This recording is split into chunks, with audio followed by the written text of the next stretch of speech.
So dahil ikaw ay estudyante, meron dapat teacher. Di ba?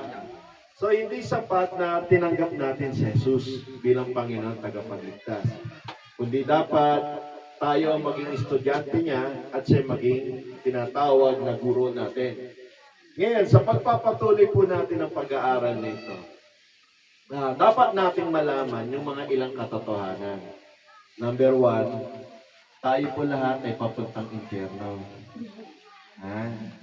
Kasi po, hindi naman dahil sa tao tayo, kaya tayo mapupunta sa impyerno. Ang katotohanan kasi, lahat po tayo ay napahiwalay sa Diyos. Kasi nung ginawa si Eva at Adan, umpisa si Adan lang. So nakita ng Diyos, malungkot si Adan. So binigyan ng Eva. So diyan, makikita mo, sa unang panahon pa lang, alam na ng Diyos yung pangangailangan ng tao. Alam niya na kung ano yung makakapagpasaya sa tao. Kaya sa madaling salita, hindi ka looban ng Diyos na malungkot ka. Amen.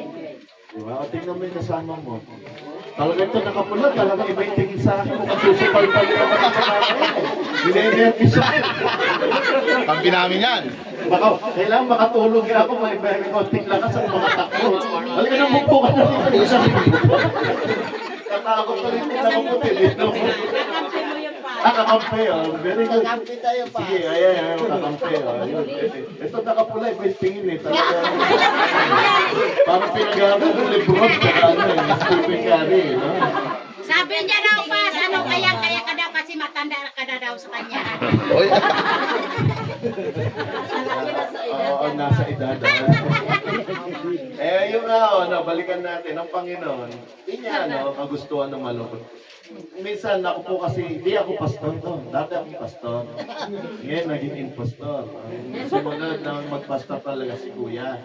Papa niya, tsaka yung kuya ko si Pastor Jess. Ako po yung teacher lang.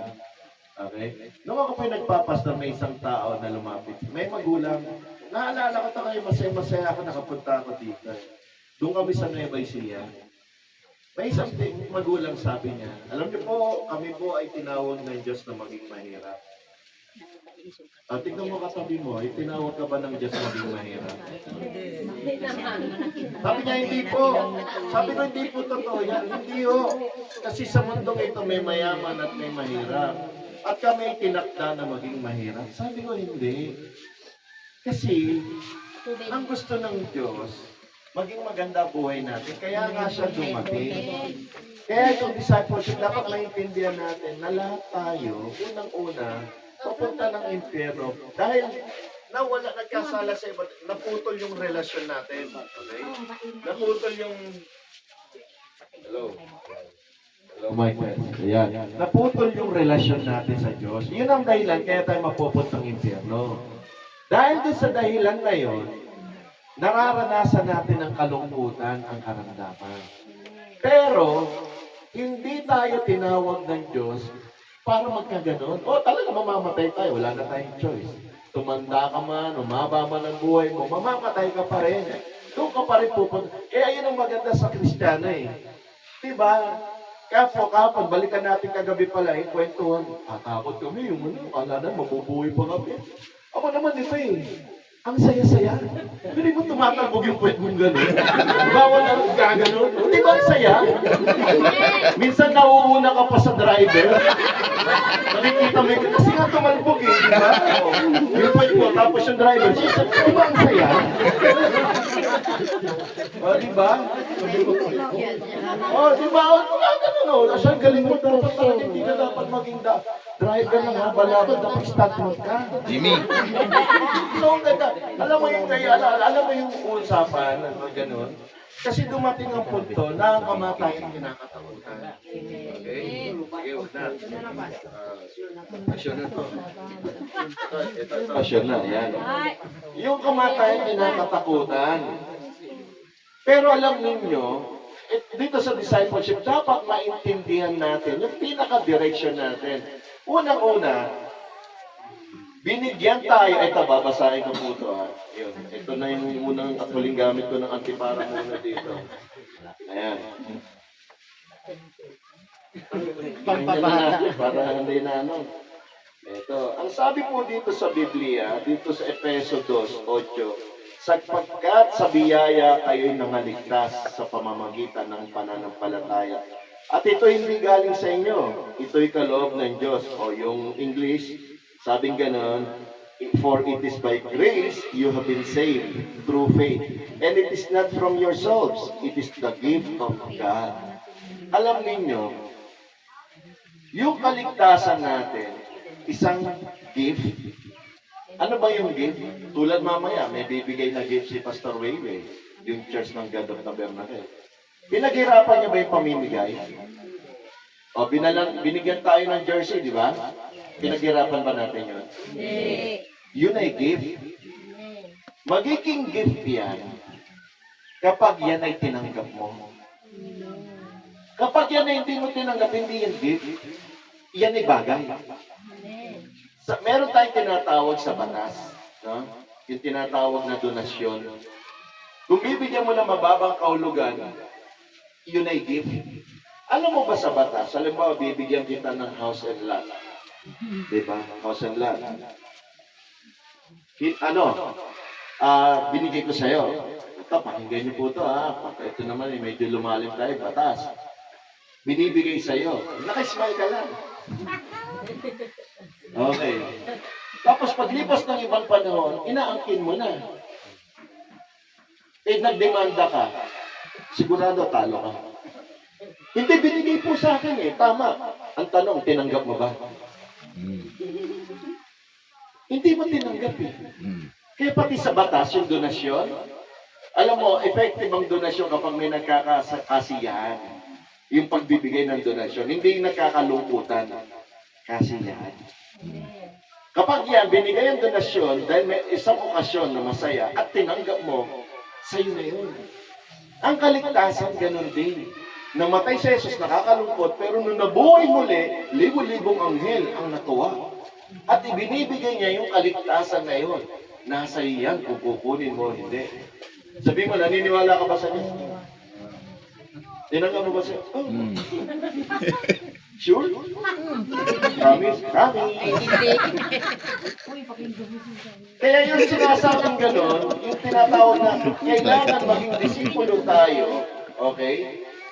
Ibig sabihin nun, nung tinanggap mo itong regalong ito, dapat maging estudyante ka ni Jesus. Alam nyo, napakalaking bagay na mayroong kang pinapakinggan.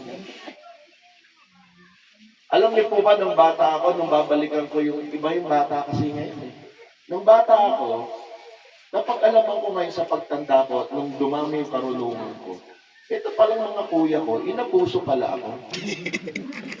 Mga ganti. Si Kuya Jack, si Pastor Jack, tinuruan ako mamulot ng basura.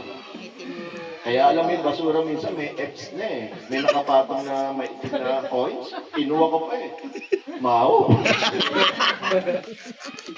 Yung sinundan niya, pati rin siya. Tinuruan ako mamulot ng basura at mandaya.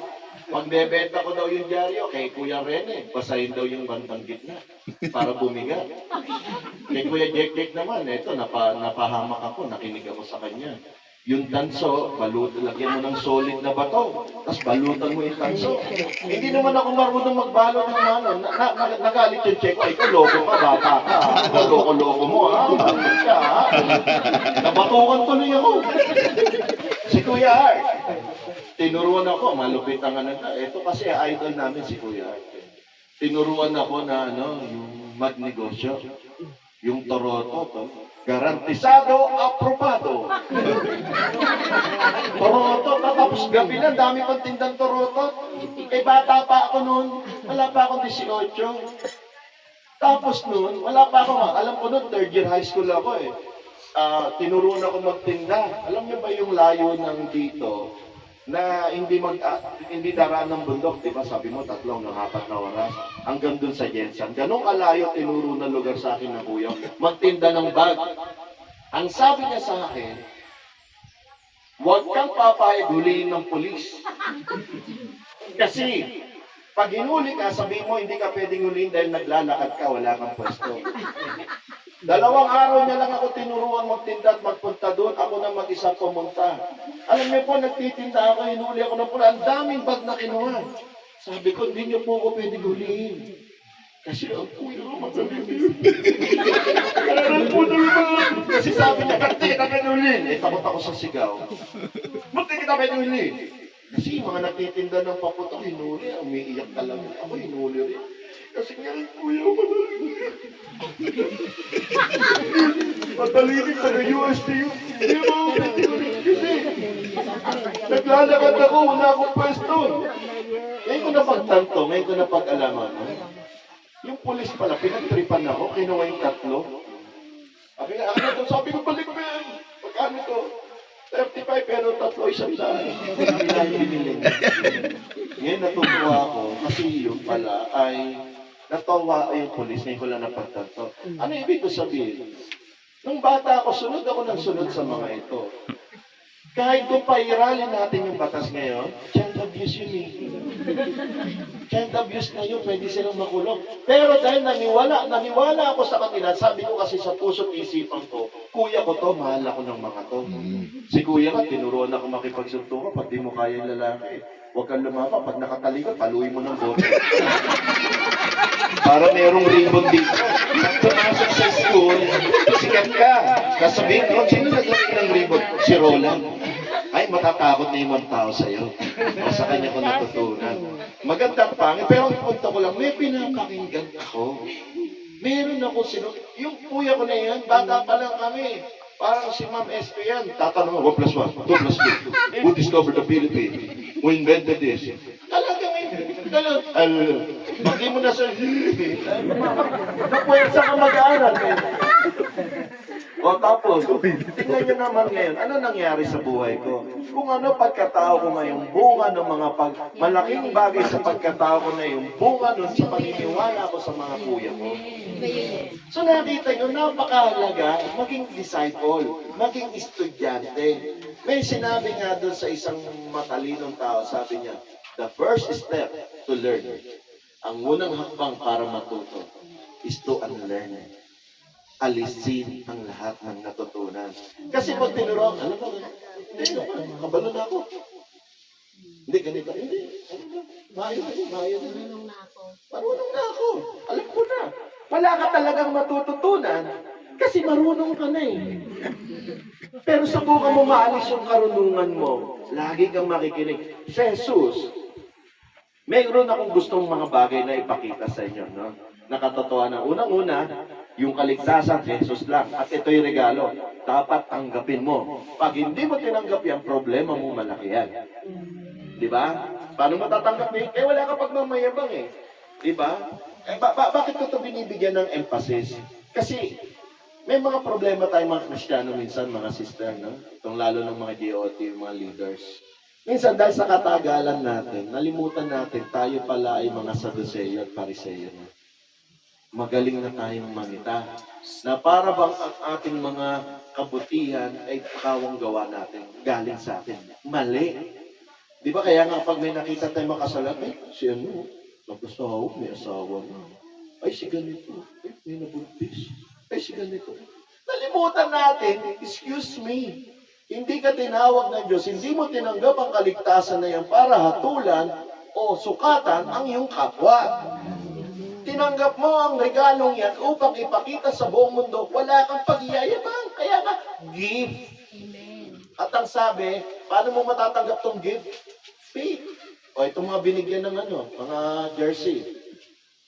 Baka mamaya, di mo alam. Pag suot mo yan, may mga chemical yan. Pag talo mo, manghihina ka na. Masasamutahin na. O mga magulang, tatanggap ng grocery yung iba. O kaya mga school supplies. Gaano kayo nakakasigurado na hindi kayo magtatay sa mga bibigay ng grocery? Doon sa mga school supply. Baka mamaya may COVID yan. Tama? Tatanggapin mo yung regalong yun kasi naniniwala ka na mabuti yun. Tama. Paano ka naniniwala? Pananampalataya. Parang yan inuupod mo. Bakit ang lakas ng loob mo po? Ba't di ka natatakot bumagsak? Kasi naniniwala ka na kaya ka ng upod. Ganon din ang kaligtasan. Kaya pag tinanggap mo si Jesus, wala kang karapatan manukat at sumumbat kasi biyaya ang tinanggap mo. At yan ay biyaya, dapat binigay sa iyo yan, ipamigay mo din. Huwag mong ibenta. Di ba may nagsalita nga si Arturo Jr. dito. Arturo III. The second pa to, kuya. Kasi medyo. The third. Ano ba mapapala namin? Pupunta kami rito. Yun. May makukuha ba kaming pera? Ako ba? Pero ang ganda ng tubig. Dadami ba yung buho ko dito? Kasi napansin ng kuya ko, bakit yung mga tao dito hindi nakakalbo? Ano? Di ba napansin niyo, no? Tika mo si Jimmy, parang naalala ko yung buho ko dati hanggang dyan din, no? Ngayon, umangat na ng 2 inches.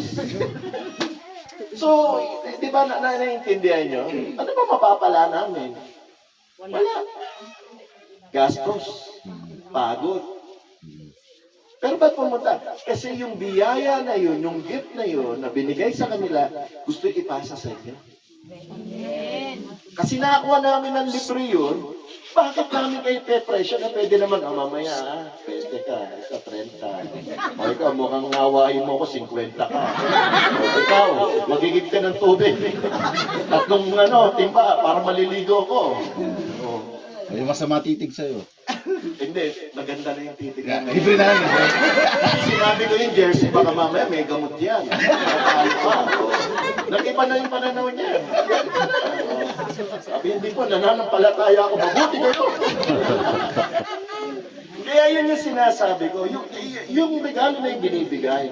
Ngayon, balikan naman natin tayong mga tumanggap ng regalo. Unang-una yung nagbigay ng regalo, siya lang talaga. Wala na. Kaya yung kaligtasan kay Jesus lang, hindi makukuha sa iba. Di ba? Hindi sa religion, hindi sa pagiging born again, hindi sa pagiging Catholic, pagiging Muslim, kundi yung personal mo relasyon kay Jesus. Yung relasyon. Ngayon, tayo namang mga tao, ano naman ang gusto nating malaman? Gusto ko may mga bagay na pakikita sa inyo. Number 1, tayong mga tumanggap ng regalo at gustong maging estudyante ni Jesus, tatandaan mo, number 1, tayo ay nasa mundo. We are on earth. We still live on earth. Nasaan tayo? Wala ko sa Tibuli. Saan tayo? Sa mundo. Kung nasa mundo tayo, may mga pinapairal na, unang-una, batas ng kalikasan. Pangalawa, batas ng tao. Ano ibig sabihin? Hindi porket Kristiyano ka na, okay, at gusto mong sumunod kay Jesus, may mga bagay-bagay na hindi ka dapat gawin. Mali. Kapag sinabi ko nasa mundo ka, number 1, ikaw ay nagugutom. Ikaw ay nagkakasakit. Ikaw ay nangihina. Ikaw ay tumatanda. Dahil dito, dapat malaman ng bawat isa na sumunod tayo sa patakaran ng mundo. Patakaran, ibig sabihin, batas ng kalikasan. Number 1, di ba si Jesus napagod? Tama po ba? Si Jesus nagutom. Nakita niyo bang si Jesus hindi kumain? Kumain. Nakita niyo ba? Ito pa. Di ba nung si Jesus nagpamigay nung pinakain niya mahigit 5,000 katao sa pamamagitan ng 5 tinapay ba yun? At 2 isda? Di ba ang dami sumobrang pagkain? Ano sabi ni Jesus? Kunin nyo, ipunin nyo. Bakit kailangan ipunin? Di na lang ilaba, itapon. Ano ibig sabihin? Pinapahalaga ng Diyos kung ano meron tayo. Halimbawa, ganito po. Ako po, ito, huwag kayong magagalit sa akin, no? Okay? Tayo po mga magulang, gusto ko po sabihin to, sino yung mga magulang dito, taas ng kamay? Ayan. Tayo po mga magulang, gusto kasi kagad natin kumita sa mga anak natin. Tama ba? Sino mo namang hindi? Kasi naghirap ka eh. Gusto mo namang guminhawa, tama? Dahil nga dito, parang naalala ko yung kwento ko kagabi, meron akong kabataan na katulad ng ganito. Pag grade 6, pinapahinto na ng mag-aral. Sabi ko, wag po, kailangan po ganito mag-aral. Kasi sabi ng nanay ko, mahalaga yung edukasyon. At pangalawa po, may bantay bata. Bantay bata nun eh. At pangatlo, malay nyo, baka sa pamamagitan ng taon niyo, yumaman kayo. Alam niyo po, yung batang yun nag-aral hanggang high school, tapos pinili niya mag-college hanggang second year lang. Alam niyo po yung batang yun, nakita niya halaga ng edukasyon tsaka pagsisikap. Yun ang nagdala ng kayamanan sa buong pamilya niya. Isipin mo, kung hindi nakinig yun, ano kaya nangyari? Kaya napakahalaga na may pinapakinggan ka. Tanong, sino pinapakinggan mo? Pwede makinig ka sa magulang mo, okay. Pero dapat, sa mga sinasabi ng magulang mo, isipin mo, ito ba yung sinasabi rin ng Biblia? Kasi si Jesus ang pinakamagaling na teacher natin. Kaya yung nanay tatay mo dapat, teacher din niya si Jesus. Kung hindi niya teacher si Jesus, gawin mo paboritong teacher si Jesus.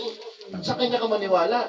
Isipin mo, kung hindi nakinig yung batang mo, alam niyo ba, kung kayo pupunta doon, alam ni Kuya Art Jekje, talagang buhay mayaman kami doon. Wala kaming ginawa doon, kundi kumain ng kumain ng kumain. Nagsawa na ako sa kakakain. Di ko alam kung pinapatay na ako nito sa kakakain. May mga sasakyan. Bakit sila? Alam mo sabi niya, kapag nag-uusap yung mga katulad niya, alam niyo si Kuya Rolly tawag Roland pangalan. Yan ang nagturo sa akin mamalengke. Kaya pala hanggang ngayon, nalimutan ko na yung maraming bagay. Siya tanda-tanda niya. Kaya pala siya mahilig din mamalengke. Alam mo, si Kuya Rolly, ganito yan. Nalimutan ko yung mga bagay na yun. Pero yung mga ginagawa niya, yung pala yung mga naturo ko. Alam niyo, yan si Kuya, yan ang nagturo sa aming mga harap. Ako, saan ko naman natutunan yun? Sa mga kapatid ko. Sa mga kuya ko. May pinakinggan.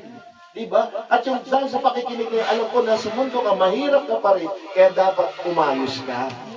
Halimbawa po, may mga dito, mga kabataan, alam ko naman, no, iba yung kultura natin. Sa atin, makakain lang, okay na. Pero alam mo, sabi kasi ng Diyos ganito, ako'y dumating dito. Ang umpisa, sabi nga nun, ang aaway ay dumarating upang magnakaw, manira, at pumatay. Anong gagawin nga? Nanakawin niya utak mo. Hindi mo na kailangan mag-aral, hindi mo na kailangan magsikap. Dahil, kasi ang Diyos, di ba? Sabi, unahin ang kanyang karya. So, hindi ka nag-aral. Sinira mo yung batas. Hindi ka nagsikap o nagtrabaho. Sinira mo yung batas ng kalikasan. Ngayon, tumatanda ka. Ba't hanggang ngayon, mahirap pa rin ako? Kasi nga, ninakaw yung utak mo. So, nasira ka na ngayon. Yung magandang bagay na nasa iyo, nawala. Pangatlo, papatay ka. Pero ano sabi ng Diyos? Pero dumating ako rito para bigyan kayo ng buhay na masaya, ganap at kasaya-saya. Masaya ba kayo? Amen. Sabi ng isa, masaya ba kayo? Amen. Masaya ba kayo?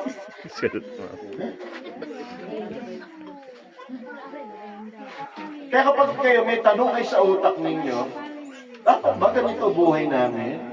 Tanungin mo si Lord, dapat ba ganito? Sasagot yun, hindi ganyan. Kasi bibigay ko sa inyo ganap at kasiyasiya. Dapat kapag kayo titingin, halimbawa, tingnan nyo itong lugar ninyo. Puro buhangin, dito lang dapat, Lord, ano ba dapat gagawin ko dito? O bawit, maganda po ito, bawit, ang sarap matulog. Pero baka may mas maganda pa, baka gawin ng Diyos yan sa palasyo. Kaya dapat makikipag-ugnayan ka sa Kanya. Dahil siya'y magbibigay sa iyo ng idea. Kaya ang pagiging disipulo mo yun eh. Siya yung teacher mo eh. Meron akong isang pinakinggan. Noong nag-aaral ako ng pagpapastor, may pastor doon, yung kapatid ni Rosana Roses. Kilala niyo si Rosana Roses? Yung bold star. Yung kapatid nun, pastor, si Pastor Adriano, matangkad, gwapo. Siguro lamang lang siya isang paligo sa akin. Ay, lasak ko lang. May kunuwento siya, magumanda buhay niya. Sabi ko, Pastor, bakit po Pastor kayo? Tapos, paano kayo nabubuhay? Tsaka paano gaganda buhay niyo? Ganito yan. Kasi yung iba kapag Pastor, dati mahirap ka na eh. Kaya nga tawag lang, Pastor Jimmy lang. Hindi na, ano ba pilitos? Hindi na Jimmy Sagaw eh. Jimmy lang. O pwede, Jimmy Sagaw lang. So, naging Chinese. Sabi ko, paano mo gagumanda buhay niyo? Ang sabi nga ganito, alam mo, yung nanay ko may lupa. May binigay pamana, titulado. Ngayon, nangutang kami sa Pag-ibig para tayo ng 2 pinto. Ngayon, binabayaran ko sa Pag-ibig kada buwan 7,500. Ang umuupa doon is 28,000. Oh, ang laki ng kita ko. Dahil doon, umutang muli ako sa Pag-ibig. Dumami yung utang ko. Ang binabayaran ko na sa Pag-ibig is 68,000. Ang kumikita siya sa apartment niya, 160,000. Pero pastor siya. Alam mo, ginawa ko yun. May nabili kaming bahay. Sabi ko, bakit ko ito babayaran? Di ba? Ganito gagawin ko. Pinaupahan ko yung first floor at second floor. Yung kita doon, yun ang pinambayad ko. Si ang Diyos, bibigyan kanya ng karunungan. Paano gaganda buhay mo? Kaya higit sa lahat, dapat tayong mga tao, inaalam natin kung sino dinidikitan natin. Sino kadikit mo ngayon? Ba, naging Lord na siya. Oo. Sino ba yung ano mo? Dapat pipiliin mo. Kaya dapat kapag ang isang tao, may pangarap siya, dikitan mo yan. Kahit yung isang tao matalino, bobo ka, dumikit ka sa matalino, tatalino ka. Tamad ka, dikit ka sa masipag, sisipag ka. Kasi ganun ginawa ko, ang sisipag, ang tatapang ng kuya ko. Di naging matapang din ako. Kaya kapag gano'n, nag-aaway kami ng misis ko, talagang kapag gabi ako mo, ano gusto mo ito? O ito. Sangga lang ako. O gusto mo ito? O ito. Siopa o pansit? Diba? Sangga lang tayo. Ataka ng tao. So, bibigyan ka ng Diyos ng karunungan. Diba? What else? Kapag ikaw ay naging disciple, may batas ng kalikasan at may batas ng yung mundo, no? At yung batas ng tao. Ano yung batas ng tao? Wala kang choice. At tulad ni Jimmy, Pastor Jimmy, abait at tao, hindi at ako. Diba? O kita mo, nahuli ng pulis. O di 5,000. Naalala ko tuloy yung pastor ko, pwede ba natin ibisto? Pag nahuli ng pulis? Ako po'y mabuting tao. Isinari mo ako. Wala po akong ginagawa. Ito talaga, style mo, bulok. Nahuli ka, umaming ka, ibigay mo lisensya mo. Ako naman, iba yung style ko, yung misis ko nagagalit. Kasi kapag si misis nahuli ng pulis, pambira ako, matapang po yan. Ha? Kaya pag sinabi niyan, talagang napapaihi ako sa salawan. Sabi pa naman sa pulis, pambira ka, 2 taon na ako dumadaan dito, wala ka. Dito sa one-way na ito. Sabi ng pulis, tinagalog siya, ma'am, matagal ka na palang sumusuway sa batas. Akin na lisensya mo. 2 araw, nahuli, 3,600. Buti ngayon, kung siguro panahon na 10,000 na eh. Ako naman kapag nahuli, galit siya kasi nahuli ako, di ako natitikitan. Ay, sir, mali po kayo. Oo, nahanong kasi nadala ako dati. Oo, sir, kasi ano ba dapat gawin dyan? Sir, gawa kayong sulit na dapat, huwag na pong pwede na yung letter. O sige, gagawin. Eh, tili, sir, huwag na, sir, ingat po kayo, ha? Tapos may inggit siya. May inggit, palusot. Wala tayo eh. English smile lang eh. Ikaw kasi ito, ang tagal ko na. Parang si Fernan, laki ng mata. Tagal ko na dito. Eh di lalo nagalit po yung pulis. 2 taon ka na pala sumusuway ng batas. Akin na lisensya mo. Eh kasalanan ko ba kung magaling ako magsalita sa kanya? Eh tama po yan ma'am. Sorry po kasi po. Dati pwede mag-letter. Oh, dati po. Ano ba dapat natin gawin? Sulat lang. Sige po, sino po pangalan? Ito po pangalan. O ito po, Lisa. Huwag na, ingat po kayo. Hindi nyo matanggap, galit na galit. So may batas ang kalikasan, sundan natin. Diba? Halimbawa, kailangan mag-helmet tayo. Mag-helmet tayo. Kasi para rin sa ating kaligtasan. Miski na minsan hassle, no? Di ba sarap tumakbo walang helmet? Sabayan, no? Magano ka, no? Magdulas. Sabay untok mo ulo mo. Ako kasi na-disgrasya na ako. Eh, nakita ko halaga ng helmet tsaka gloves, eh. Na nung una ako natuto magano, natanggal talaga lahat ng balat. Yung mga bato rito, tumanim. Tsaka yung balat ko rito sa paa, natanggal, eh. Kaya nakita ko, kaya pala may jacket, tsaka may helmet, tsaka may gloves. Para kaya minsan nang dati nadulas ako, may gloves ako. leather yung dito ko, yung balat ng kalabaw, may tumikit na bato. Ang hirap tanggalin.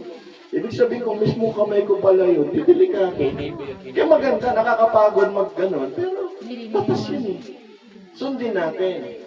Ngayon, bilang Kristiyano naman po, gusto natin maging tagasunod ni Jesus, maging teacher natin si Jesus, at tayo naman ay estudyante. Sundin natin yung ginagawa niya. Ano ginagawa niya? Number 1, sa buhay natin, okay? Malaman mo na si Jesus ay si Jesus lang. Halimbawa, tayo po kasi may kayabangan tayo. Ang pinakamahirap na kalaban sa mundong ito, hindi yung kapitbahay mo. Ito naman, inunahan na ako. Ikaw na kayo magturo, ikaw na ako. Ayoko na. Kakadalawa ka na, ha? Kanina, sa isa sa katabi mo. Kahit siya yung katabi mo, ngayon, ito naman, inunahan ako. Pakitawag nga si Dave, pakiulit ko ni Dave. Total, word passer na yun. Hindi po, pinakamahirap na kalaban talaga ang sarili. Alam niyo ba kung gaano kahirap tumayo sa harapan niya? Tatawa-tawa tayo, pero mahirap po. Kasi sa buhay mo, marami kang bagay na alam mo ginagawa mo. Na ang Diyos lang nakakaalam. At dahil dito, minsan ang hirap mong patawarin ang sarili mo. Bukod to yung tao, okay, unang-una, sarili mo, ang hirap mo nang patawarin. Tapos may mga tao pa na,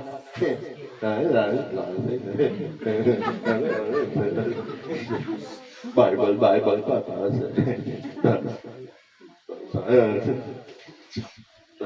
Tapos mag-share kayo, may nabanggit ka lang, Pastor, pero,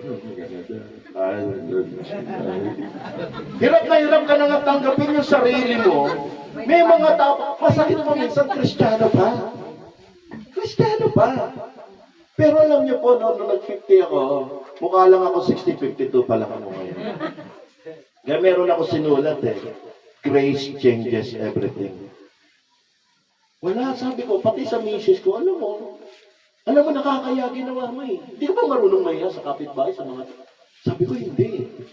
Unang-una kasi, kapag mahiya ako, iniinsulto ko yung regalo na binigay. Yung grace, yung gift. Kasi kapag ang sarili ko, hindi ko papatawarin, ang yabang ko naman. And sabi nga ng Bible, even I, have forgiven your sin and blot out your transgression. Ano sabi? Ako mismo, kinalimutan ko kasalanan mo at nilinis ko. Ngayon, ano karapatan ko para isa-isahin ko ang kasalanan ko? O di ba napakayabang ko naman? Amen po ba? Amen. Di ba marami kayong kasalanan na nilihim, na kailan nakakala? Minsan, kakanta-kanta ka, pero dala mo yun, no? Paano? Diba? Tapos mag-share ka, dala mo yun, yung pag-uusig. Pinakamahirap yung sino kalaban? Tumahimik na. Yung sarili mo. Tapos sabi pa, di ka ba nahihiya sa mga kapitbahay, sa mga tao, sa mga empleyado, sa school? Sabi ko ganito, kapag nahihiya kasi ako, ang yabang-yabang ko naman. Unang-una, ang nagpapatawad ng kasalanan, si Jesus, hindi ako. Ba't masyado kang caring mo ang kasalanan ko? Tingnan mo nga si Maria Magdalene. May Magdalene. Diba sabi, hinarap si Jesus, Oh Lord, nakita mo na, nahuli, nangangalun niya. Nakikipag-sekso, huling-huli. Ang sabi ng batas, ano gagawin? Babatuhin. Lord, ano ba? Ano sabi ni Jesus? Tahimik lang siya. Sinabi ba ni Jesus, tama. O sinabi niya, mali. Wala. Tahimik lang si Lord. Umupo na. Tapos sabi doon sa Bible, parang may sinulat sa lupa. Sabi ng iba, baka yung sinulat sa lupa, yung 10 Commandments. Tapos nung pagtayo, wala na yung mga tao. Nagtanong siya, nasaan yung mga tao? Wala na po sila. Ano sabi ba ni Jesus doon? Ikaw kasi, sa susunod, huwag mo na gagawin yan, ha? Bad girl. Wala siya sinabi gano'n. Ako rin. Pumahay, magano ka na. Diba? Huwag ka na mamuhay sa kasalanan. So, ibig sabihin, wala tayong karapatan para yung mga nakikita natin kasalanan sa kapwa natin, tayo bumilang. Maging dito sa tinatawag na church administration, mas masyadong mataas ang standard natin kaysa sa Diyos. Nagkasala. Bakit mo didiktikin? Hindi ba maganda i-therapy mo? Paano mo i-therapy? Gabayan mo. Pagkabayan mo. Hindi yung didisiplinahin mo, tatanggalin mo agad. Hindi. Kapag talagang malupit na, gabayan mo. Ganito. O sa ganito, magre-report ka sa akin. At hindi mo na dapat ipagkalat. At kayo namang mga leaders, tayong mga leaders, sino yung mga leaders ng church? Taas na kamay. Taas na, huwag na mahiya. Sige, ako na lang leader. Ako na lang. Hindi na ako na lang magtataas. Hindi. Halimbawa, may pinag-uusapan kayong problema. Tama na. Pati sa testimony, huwag yun ang gamitin yung testimony para i-chismis ang tao. Kasi iniinsulto mo ang Panginoon. Ngayon, kapag yung mga problema na yan, dapat yan, ayusin natin. Kaya nga minsan may maririnig ka Pastor, lambre. Totoo yun. May kasamahan kami, gano'n. Pastor, tinakbo yung asawa ng iba. Totoo yun.